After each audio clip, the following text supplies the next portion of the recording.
کشش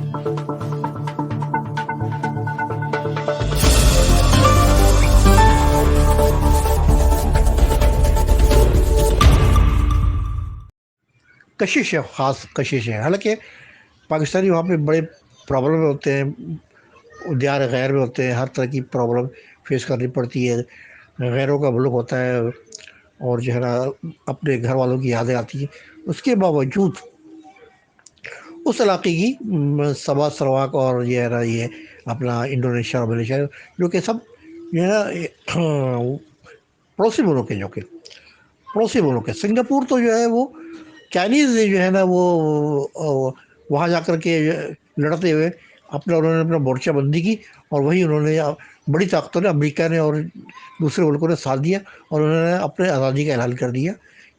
سنگاپور نے بالکل چھوٹا سا ایک ملیشیا کے ساتھ جو ہے علاقہ ہے، بالکل چھوٹا سا ہے سنگاپور، اور اسی کے آگے جو ہے نا وہ برونائی دارالسلام، وہ بھی ملیشیا کا ہی حصہ تھا، تو وہ بھی جو ہے نا وہ ایک علاقہ آزاد کروا لیا۔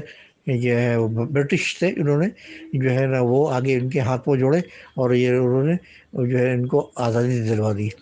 تو وہاں کی جو کرنسی ہے، سنگاپور کی کرنسی جو ہے نا بہت ہی ویلیویبل کرنسی ہے، بہت ہی اسٹرانگ کرنسی ہے ملیشیا کی اسٹرانگ کرنسی ہے۔ اور سنگاپور اور برونائی ان کی جو 20 کا نوٹ ہے وہ دونوں ملکوں میں چلتا ہے، سنگاپور میں بھی چلتا ہے اور برونائی میں بھی چلتا ہے، ان کی بھی کرنسی اسٹرانگ ہے۔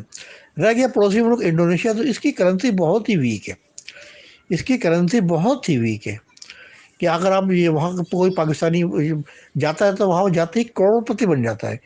تو جیسا کہ آپ جانتے ہیں کہ کچھ ممالک جہاں جس کی کرنسی بہت ویک ہے، جس میں ہمارا پڑوسی ملک ایران آتا ہے، ایران ہے، اس کی کرنسی بہت ویک ہے، عراق ہے، اس کی کرنسی بہت ویک ہے۔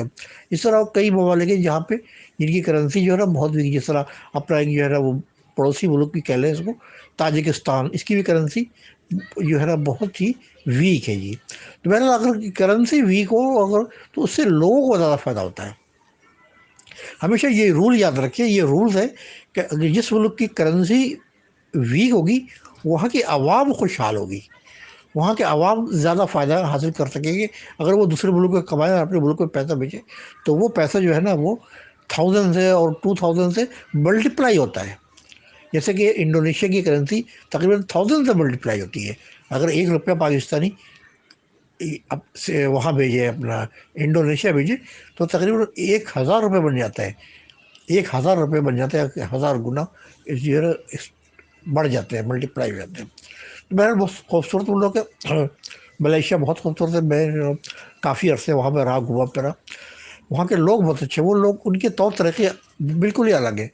وہ چائے میں جو ہے نا وہ چائے میں برف ڈال کے پیتے ہیں، وہاں ان کے کھانے کا انداز بھی الگ ہے۔ وہ مسلم ہے، وہ شافعی اور مالکی اور حنبلی مسلک کے ماننے والے ہیں، زیادہ تر حنبلی اور مالکی مسلک کے ماننے والے ہیں۔ جیسا کہ آپ جانتے ہیں کہ ہمارے چار جو ہے نا 4 امام ہیں، امام ابو حنیفہ، امام شافعی، امام حنبل، اور جو ہے ایک امام تیمیہ بھی ہیں، اور ایک دوسرے بھی امام ہیں، 4 امام ہیں۔ تو یہ حدیث بھی ہے کہ تم ہمارے صحابہ ستاروں کے ماننے سے تم جس کی بھی پیروی کرو تمہیں جنت پہ لے کے جائے گا، تو تمہیں جنت کی راستہ دکھائے گا تم جس کی بھی پیروی کرو۔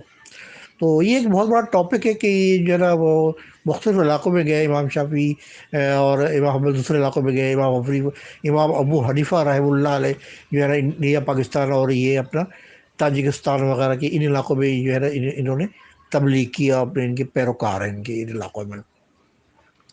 تو یہ بھی ایک بڑا ٹاپک ہے جس پہ بھی میں کبھی اس پہ بھی گفتگو کروں گا، کہ آپ جیسے کہ جانتے ہیں کہ لیٹیچیوڈ اور لانجیٹیوڈ جو ہے نا وہ ہر علاقے کا الگ الگ ہوتا ہے۔ لیٹیچیوڈ اور لانجیٹیوڈ ہر علاقے کا الگ الگ ہے، کسی کا سیم نہیں ہے۔ تو اسی لحاظ سے جو ہے نا وہ ان کے جو ہے نا طور طریقے، ان کے آداب، بیٹھنے اٹھنے کے آداب، ان کی رنگت، ان کے بات چیت کرنے کا انداز، ان کے رہن سہن، یہ بالکل الگ الگ ہوتے ہیں۔ بہرحال ملیشیا بہت ہی خوبصورت ملک ہے، بہت ہی خوبصورت ملک ہے۔ وہاں اگر کوئی پاکستانی چلے جاتے ہیں تو واپس آنا نہیں چاہتے، اور اگر وہ ملیشیا سے ہوتے ہوئے وہاں چلے جائیں، انڈونیشیا چلے جائیں، تو وہ انتہائی خوبصورت ملک ہے۔ بلکہ کسی زمانے میں انڈونیشیا نے یہ جو ہے نا اپنی زمینوں کو آباد کرنے کے لیے یہ اسکیم بھی رکھی تھی. اب کا مجھے پتہ نہیں یہ ہے یہ نہیں ہے.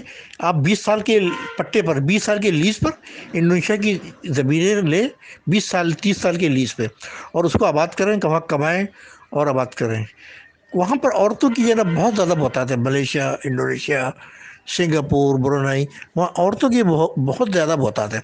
میں نے ملیشیا میں ایک یونیورسٹی میں ایڈمیشن لیا، انٹرنیشنل یونیورسٹی کوالالمپور میں ایڈمیشن لیا میں نے، کہ میں پڑھائی لکھائی، پڑھنے لکھنے کا بہت زیادہ شوقین ہوں. تب جب میں واپس اپنے جو ہے نا وہ کانڈو کی طرف، کانڈو کہتے ہیں وہاں کے فلیٹ کو، رہائش کو کانڈو کہتے ہیں، جب واپس آ رہا تھا پوری بس جو ہے وہ لڑکیوں سے بھری ہوئی تھی. سارے عورتیں اور لڑکیاں بھری ہوئی تھی. اس میں صرف جو ہے وہ صرف ایک مرد، وہ صرف میں تھا. ڈرائیور بھی عورت، کنڈکٹر بھی عورت، پوری سیٹ پہ جتنی بھی خواتین تھیں، لیڈیز، سب لیڈیز بیٹھی ہوئی تھی، عورتیں تھیں، لڑکیاں تھیں اور سینئر عورتیں تھیں. صرف واحد تھا جو کہ میں تھا، بس میں مرد تھا. وہاں کے مردوں کی اتنی قلت ہے ملیشیا میں اور انڈونیشیا میں. اس کی وجہ یہ ہے، اس کی ریزن ہے کہ ملیشیا میں مردوں کی کیوں قلت ہے. اس کی وجہ یہ ہے کہ یورپین کنٹریز نے ملیشین لوگوں کو جو ہے نا ویزا فری وہ دیا ہوا ہے ان کو، اور صرف ان کے پاس پہ، ان کے پاسپورٹ پہ بغیر ویزے کے داخل ہو جاتے ہیں. یہی وجہ کہ جن پاکستانیوں کو یہ طریقے پتہ ہیں وہاں جاتے ہیں، وہاں کی لڑکیوں سے، عورتوں سے شادی کرتے ہیں اور یورپ نکل جاتے ہیں، وہ ان کو یورپ نکلوا دیتی ہیں. اس طرح وہ بہت سارے جو ہے نا بزنس کے بھی بڑے طریقے ہیں. تو مین جو ہے نا وہ ایک سب سے آسان اور جو ہے نا سب سے آسان طریقہ اور سب سے جو ہے نا ریلائبل طریقہ، اور جس میں قرآن و سنت جو ہمیں اللہ اور رسول ہمیں بھی جو ہے نا وہ راستہ بتاتے ہیں، وہ ہے شادی. سب سے آسان طریقے کہ آپ وہاں جا کے ان کی عورتوں سے شادی کریں اور قانونی طریقے سے دنیا اور آخرت میں دونوں جگہ نفع کمائیں. وہاں کے مسئلے بھی حل کریں جو کہ مردوں کی قلت ہے، اور اپنا بھی فائدہ اٹھائیں. دن کو بھی مزے کریں، رات کو بھی مزے کریں. اوکے جی، اللہ حافظ.